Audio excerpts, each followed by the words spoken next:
Attention, Gold Rush enthusiasts. This is not your average mining accident. Listen up, because this is the tale of how two of the show's biggest stars. In the past, Tony Beats and his son Mike were famous reality TV stars, but now they're both incarcerated for life. Tony and Mike Beats, who starred in Gold Rush on Discovery Channel, received a life sentence without parole. A courtroom in Yukon Territory was filled to capacity when the startling verdict was handed down. A member of the most notorious mining family was found guilty on numerous serious charges, shocking both fans and the mining world. In connection with the Paradise Hill enterprise, Tony and Mike were found guilty of environmental crimes, claim jumping, fraudulent gold reporting, and conspiracy. The location, which was formerly associated with reality TV fame, is now thought of as the criminal empire's command center. When competitor miner Parker Schnabel saw suspicious activity while on the job, the probe got underway. As a result of his tip, the Canadian government launched one of the biggest criminal investigations into the mining industry ever. Environmental problems in the Klondike have never been found previously, according to investigators. Just as Tony has high standards for himself, he also has high standards for other people. My dear, that is simply the way it is. According to the prosecution, these actions were not accidental but rather intended to circumvent environmental regulations. Catherine White, the prosecutor, outlined a plan to maximize earnings by ignoring restrictions. This was not a cut from the bottom. It was a systemic crime that had been going on for a long time. Sentenced with grave finality was Judge Robert Main. Extensive evidence was cited by him. Regardless of the long-term harm they caused, the defendant showed zero remorse. As the judge handed down life sentences to the two men, the courtroom fell silent. Even though his son Mike, 35, looked visibly upset, Tony, 75, stood stoically. Over the past few seasons, Mike's role as the operations daily manager has grown, and he frequently represents the company both on and off camera. 11 weeks ended with the trial. Turning a reality program into a high-profile legal drama, familiar faces from Gold Rush were brought to the stand. When the cameras were off, former crew members said they were told to do unlawful things. Uncontrolled mining and inappropriate garbage disposal were two of these. The so-called dual mining technique, which Rick Nuz testified about, involved filming both legal and damaging ways. Tony had told him, "There's television mining and there's real mining," which he remembered. Everyone on the crew was aware of the repercussions of revealing certain behaviors that could never be captured, according to Ness. The testimony of Tony's wife, Minnie Beats, was particularly damning. In return for immunity, she testified against her husband and son, despite her long tenure as the family's bookkeeper. Financial records were supplied by her that demonstrated the sale of gold through underground markets. The Beats family was deeply divided after her participation astonished everyone. The dosages in the excavators are advocated by the policemen. Being here is optional. After working side by side for so long, you start to think alike. Even though they were in support of their mother, Monica and Bianna, Tony's daughters, were unsettled by the facts. They chose not to comment publicly and exited the courthouse through a private entrance. After 3 days of questionable behavior, Parker Schnabel testified. In the dead of night, he recalled seeing polluted runoff, including mercury, washing over his property. Even though he looked up to Tony as a mentor, he felt compelled to tell Tony what he observed. The existence of illicit drugs was confirmed by his test results. Witnesses from the Discovery Channel were also summoned to the stand. Producers denied knowing anything.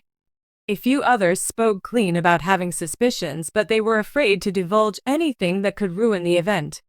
Only about 15% of mining activities are ever videotaped, according to executive producer Christo Doyle.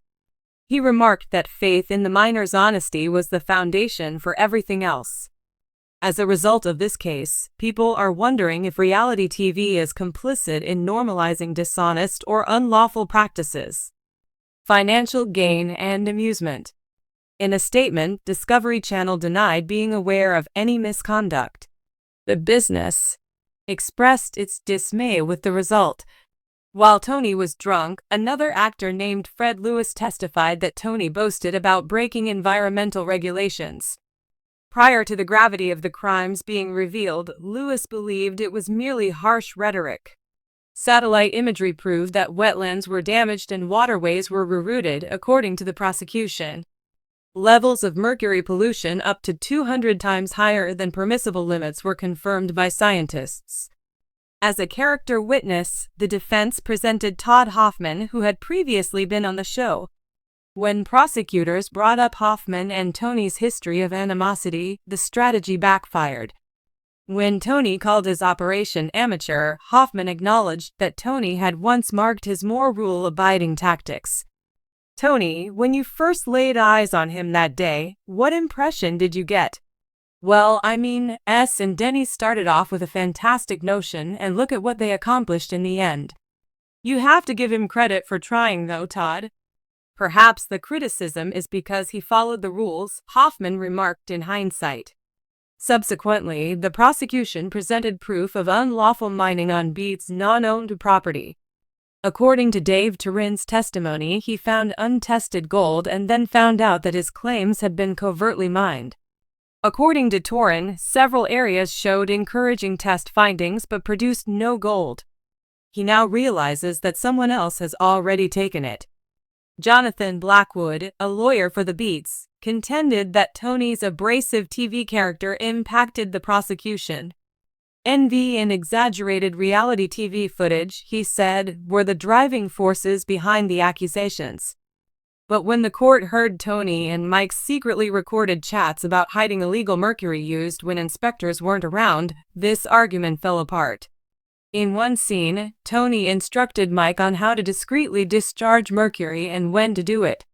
The defense's argument lost all credibility as a result of this. Unidentified jurors later talked. The evidence pointed to intentional acts, not misunderstandings, according to one juror.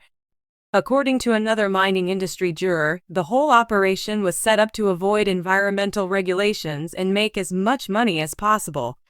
Massive consequences have been felt in Yukon.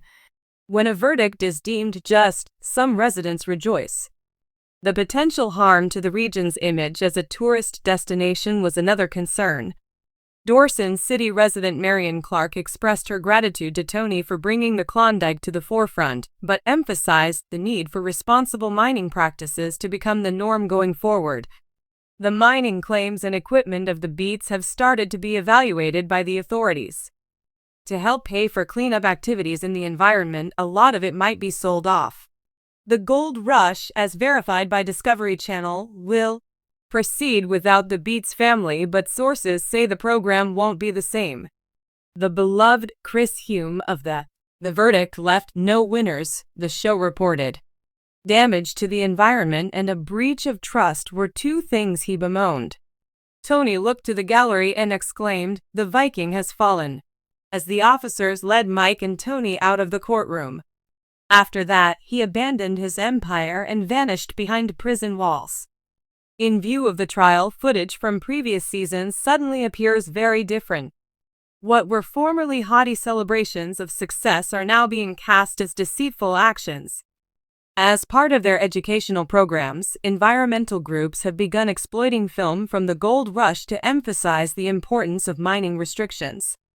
There has been much introspection in the broadcast industry as a result of the case. For shows that feature extraction or Hearus operations, networks are thinking of ways to keep tabs on what goes on behind the scenes. Excuse me? Did you and the man come to an agreement? So, respect it. Try to be a good neighbor. End of story. Their claim, though, is that it will be that nice. Yes, you did make the deal. Take it seriously. It should be good. No charges were brought against Monica Beats and Kevin Beats, Tony's other children. They were not involved in making the unlawful decisions, according to the evidence. They expressed their dismay and asked for privacy while they made decisions about their futures in a joint statement.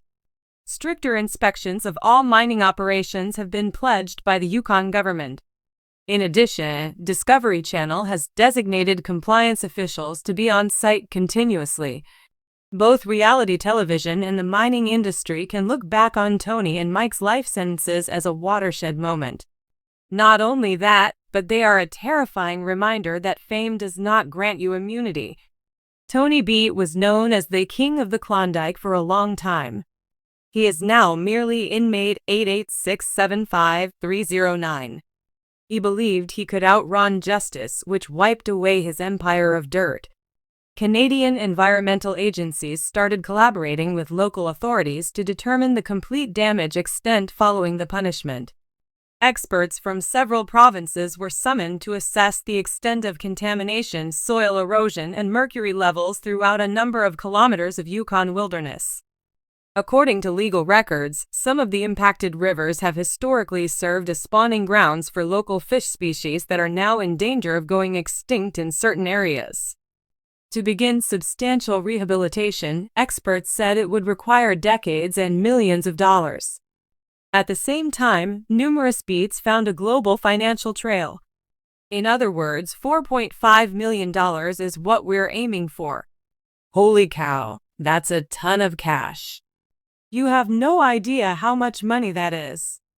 There seems to be no other way out than to resort to such measures.